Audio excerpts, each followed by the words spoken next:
दाल ऐसी दाल होती है कि उसमें बहुत ही उसमें पानी ज़्यादा होता है और दाल कम होती है। जिनके पास पैसा होता है, मतलब जो पैसा खिलाते हैं, उनको अच्छा खाना मिल जाता है, तो वो कैसे पॉसिबल वो होगा? खाना बनता था वही खाता था, और वो खाना भी ऐसा था कि जैसे आपने कपड़े में अखबार में लपेट के रोटी रख दी। जीवन बड़ी कठिनाइयों से होके गुजरा। और जब गुड़गांव शहर में संघर्ष के उस पथ पे मैं था, जब मुझे यही नहीं पता था कि एक भटकता हुआ मुसाफिर कहाँ जाएगा, इस मंच के माध्यम से जो अर्जुन जी ने ये एक नई शुरुआत की है, मैं ईश्वर से प्रार्थना करता हूँ कि मंच इतना फले फूले कि नित नित नए आयाम, उन्नति और प्रगति की ओर आगे बढ़ता रहे। मुझे आपका ऑटोग्राफ इस पे चाहिए।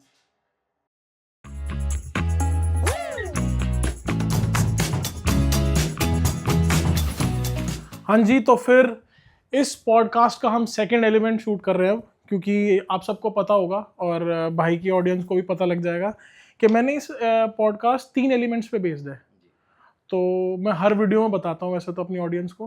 तो आज मैंने आपके लिए राजमा, चावल, रोटी, रायता और पनीर भुर्जी बनाई है, क्योंकि देखो कहीं ना कहीं मेरी लाइफ में खाने का बहुत बड़ा रोल है। तो मैंने इसीलिए जानबूझ के, भाई आपने कहा था भाई मुझे सिंपल खाना बहुत पसंद है, मैंने कहा अब तोरी तारी तुम्हें बनाने सरा तो मैंने सोचा, मैं कहा भाई के लिए ये बनाता हूँ मैं, शायद उन्हें पसंद आए, बाकी आप खा के बताना। आपके खाने की महक बड़ी अच्छी लग रही है, अच्छे बनाया होगा आपने। चलो जी, वो तो टेस्ट करके बताओगे। अच्छा एक चीज़ बताओ भाई, आप बता रहे थे जेल में खाना वगैरह, तो जैसा हमने सुना है कि बहुत दाल ऐसी होती है, रोटी ऐसी होती है, तो वो सच में होती है या जो रियलिटी है वो मैं सुनना चाहता हूँ आपसे। मैं साथ के साथ काम करता रहूँगा, कोई सुने। ओके। जेल का जो खाना होता है, तो वो दाल ऐसी दाल होती है कि उसमें बहुत ही उसमें पानी ज़्यादा होता है और दाल कम होती है। ये बात आपने सही सुनी है। और रही बात रोटी की, रोटी लगभग 3 से 3:30 बजे का समय ऐसा होता है जो शाम की रोटी, एक जैसे घास लाते हैं हम जानवर का, एक बड़ा कपड़ा होता है, तो उसमें जितनी बैरिक में जितने लोग होते हैं उतनी गिनती के हिसाब से 5 रोटी आती है। 5 की साइड से वे सारी फूकी हुई रोटी रहती है, उनके एक बार हवा लग जाए तो दोबारा आप खा नहीं सकते उनमें।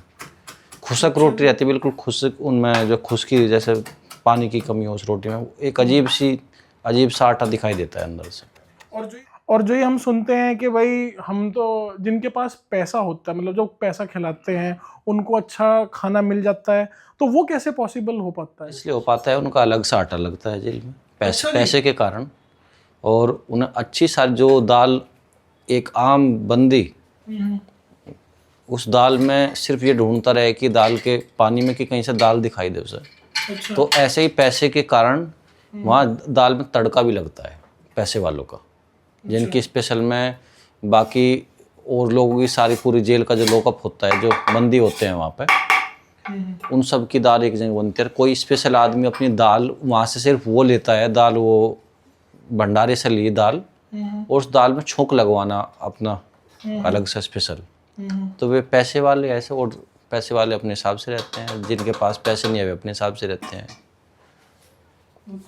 तो ये आप, तो जो वो खाना बनता था वही खाता था, और वो खाना भी ऐसा था कि जैसे आपने कपड़े में अखबार में लपेट के रोटी रख दी और 7 या 8 बजे आपने खाना निकाला तो दाल भी ठंडी रहती थी, पानी थोड़ी बहुत दाल रहती थी इसमें नाम मात्र की।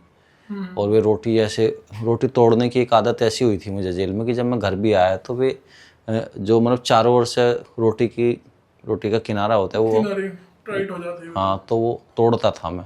जब मैं बाहर आया मुझे वही आदत थी, फिर कितने दिन बाद वो आदत मेरी छूटी है। और जब इतनी सी बढ़ जाती है वो रोटी, जो उसके 5 रोटी के आप किनारे दोगे तो 2.5 रोटी मानो, अब 2.5 में उससे जो है क्या खा ले और क्या बचा ले। और आपने बताया था कि मुझे कुछ प्रॉब्लम्स भी हुई थी, जैसे खाने के फूड पॉइजनिंग वगैरह कुछ के बाद। जब खाना और गंदी हवा जेल की, जहाँ पर चारों ओर नाले होते हैं, और सफाई की व्यवस्था मैंने बताई थी कि बैरिक में 100 आदमी रहते हैं, क्या अब तक इसका क्या बीमारी है, कोई आदमी रात्रि के समय में बीड़ी पीता है, कोई कुछ करता है।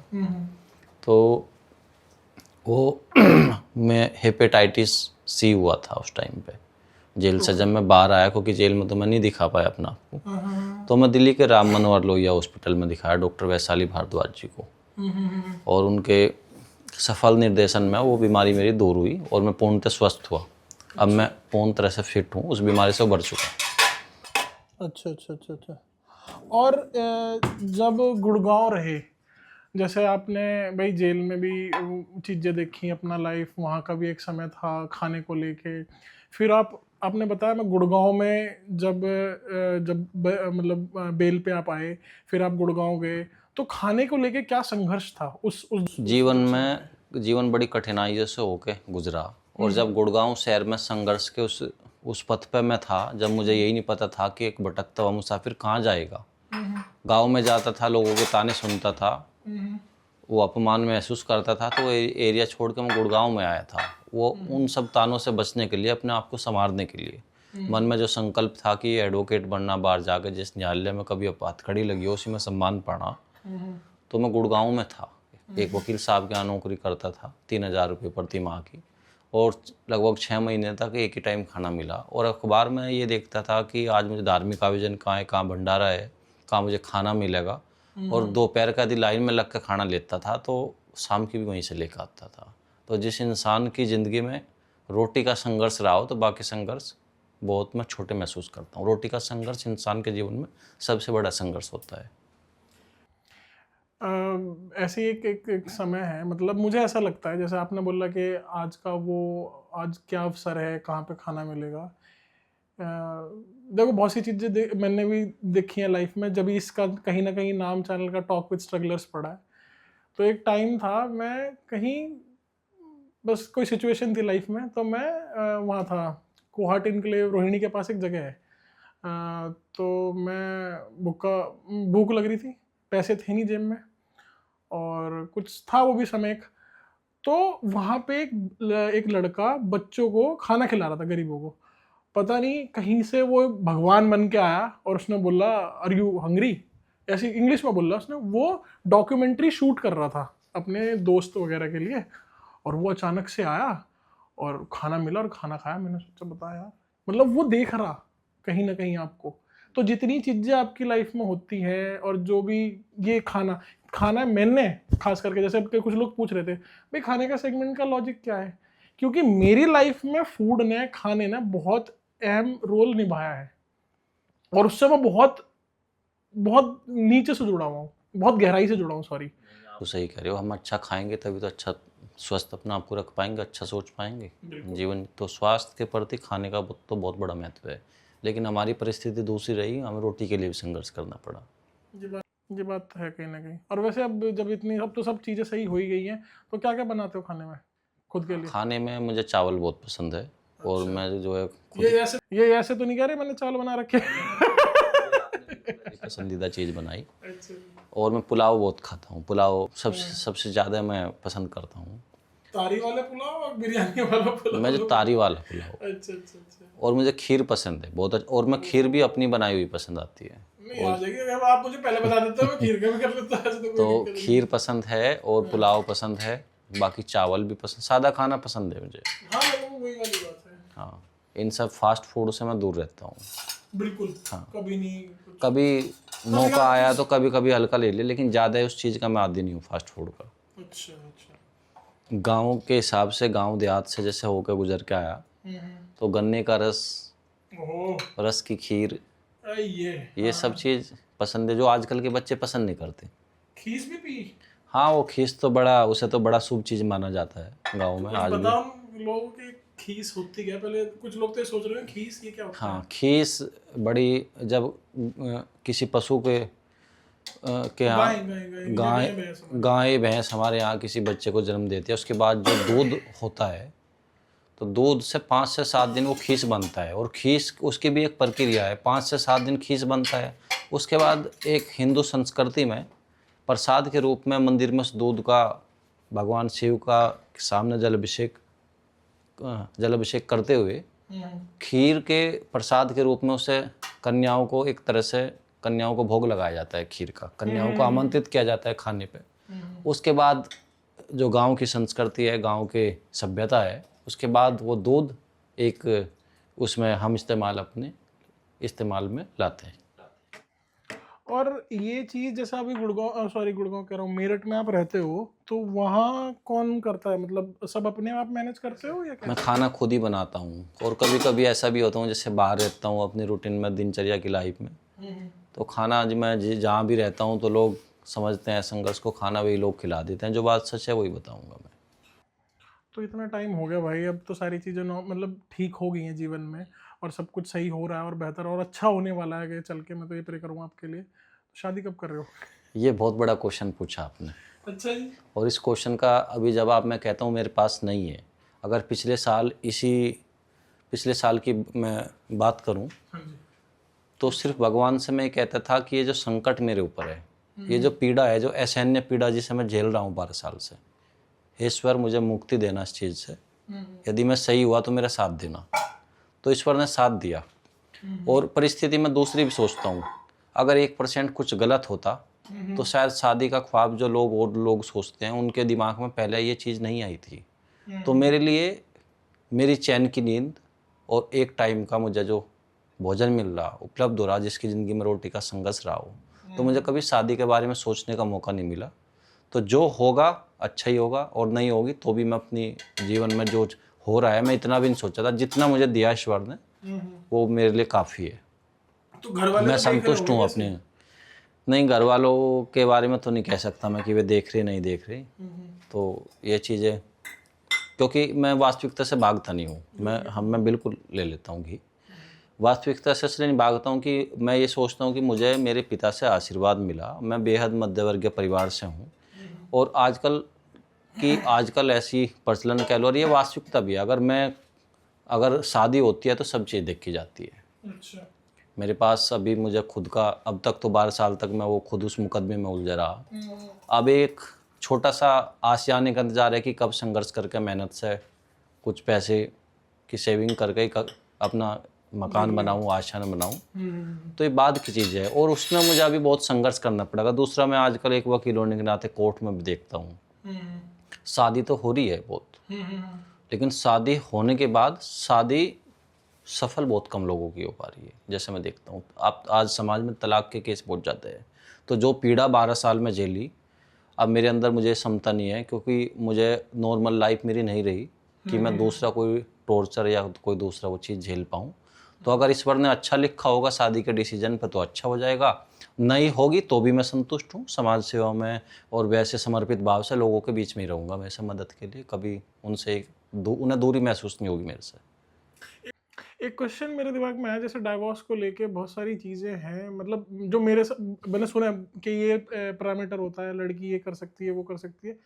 अगर ये क्वेश्चन है मेरा, मुझे पता नहीं ये इस पे प्रावधान है कि नहीं है, कि जैसे लड़के ने शादी से पहले, क्या लड़का ये माननीय है कि नहीं है, लड़का शादी से पहले, और लड़की भी सहमति है, लड़के की भी सहमति है, एक पेज पे लिख के साइन करे, और क्या ये कोर्ट में परमिसेबल है कि हम दोनों फ्यूचर में अगर तलाक होता है, लड़की बोले कि मैं कोई भी चीज़ जो हम दे रहे हैं, कुछ भी खर्चा हो रहा है, तो हम उसमें फिर ये मतलब मैं इससे कोई डिमांड नहीं करूंगी अगर डाइवोर्स होता है, और इनके सेम वे में लड़का भी ये बोले और साइन करके कोर्ट में परमिसेबल है? शादी से पहले तो बहुत सारी चीज़ों की बात होती है, लेकिन शादी के बाद ही तो तलाक होता है। हाँ, वही तो है ना। उसके बाद की जो पहले क्या चीज़ लिखी वो मायने नहीं रखती, लेकिन जब भी तलाक की बात आएगी वो कानूनी प्रक्रिया के हिसाब से आएगी। जैसे ऐसा कोई स्टेटमेंट मायने नहीं रखता कि हम वो नहीं लेंगे। बाद में जब मनों में विकार आता है, मनों में खटास पैदा होती है, तो ऐसे ऐसे एलिगेशन लगते हैं जिनकी आप कल्पना भी नहीं कर सकते।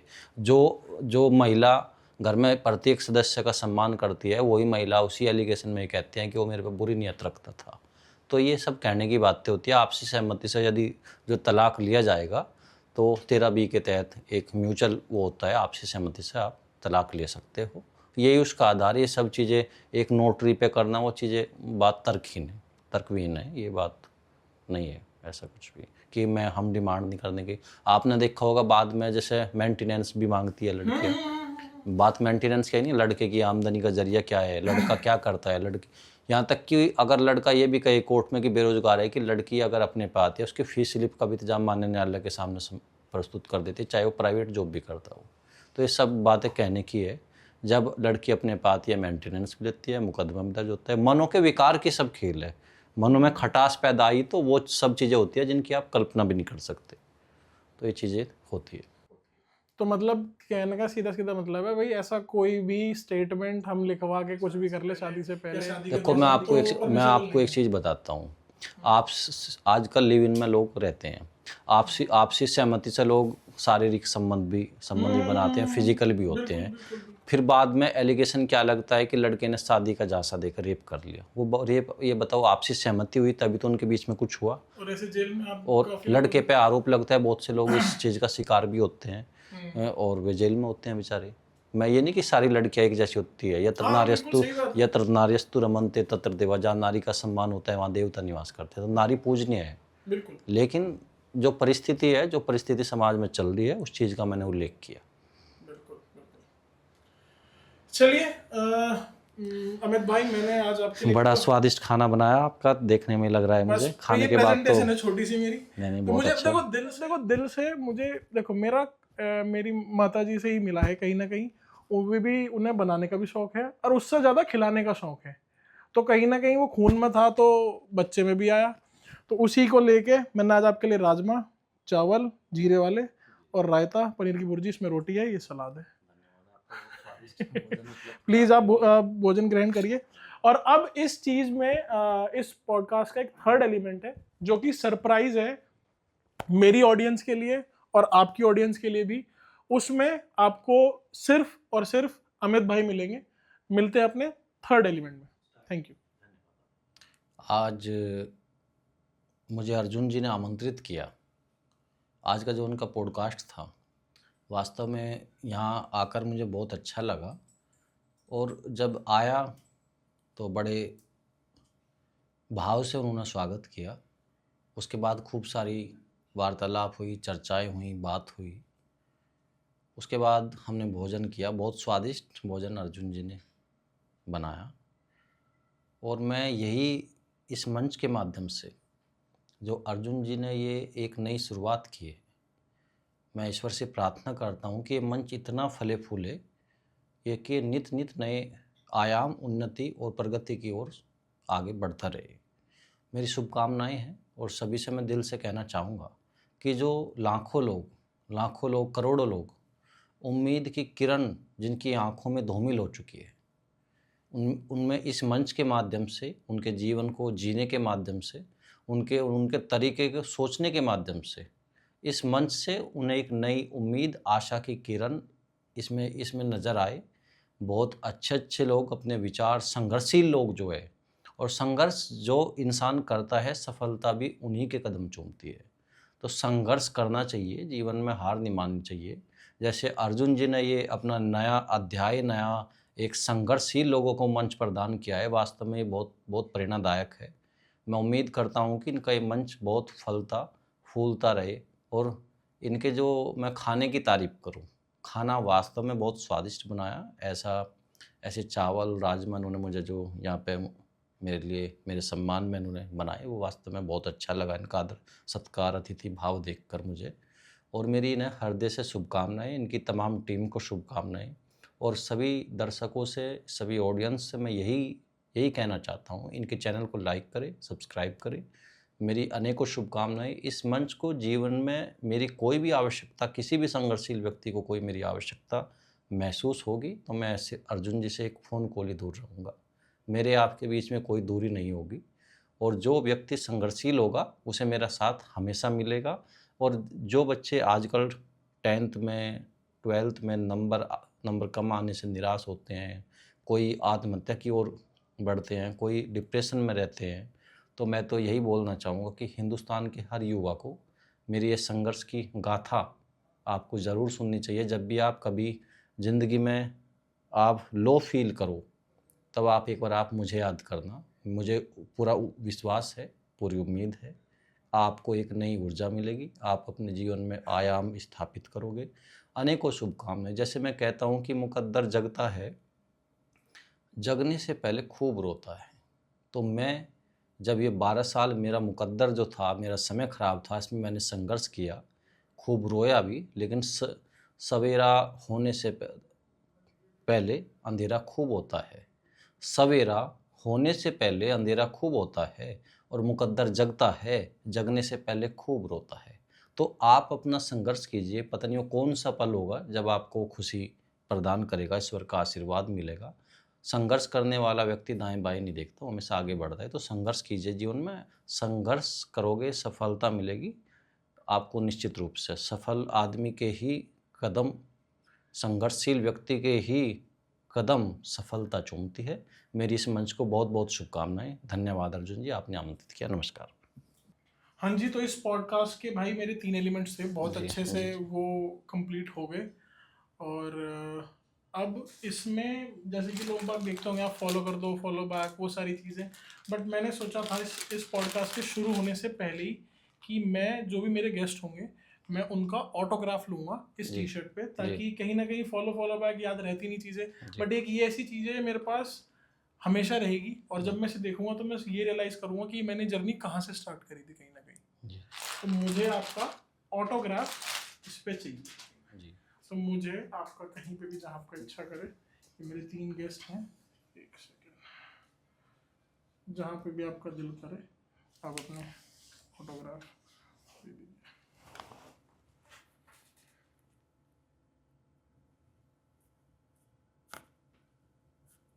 थैंक यू सो मच भाई, थैंक यू सो मच आप सभी का पॉडकास्ट यहाँ तक देखने के लिए, अमित भाई की स्टोरी सुनने के लिए, क्योंकि हमारा पॉडकास्ट स्ट्रगलर्स पर बेस्ड है और आपने इनकी जर्नी देखी होगी।